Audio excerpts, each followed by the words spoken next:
আজকে ছিল, কিন্তু এই বিজয়ের দিনে সবার মুখ উন্মুক্ত। আমি সরকারের কাছে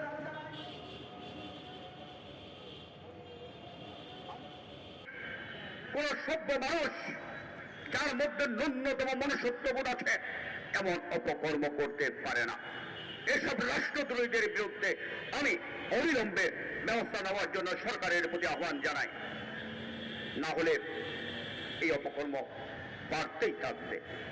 অনেকে বলছেন প্রতিষ্ঠা বলেন আমার দেশে আগুন দিয়েছে, নয়দিকে আগুন দিয়েছে, সংগ্রামে হামলা হয়েছে।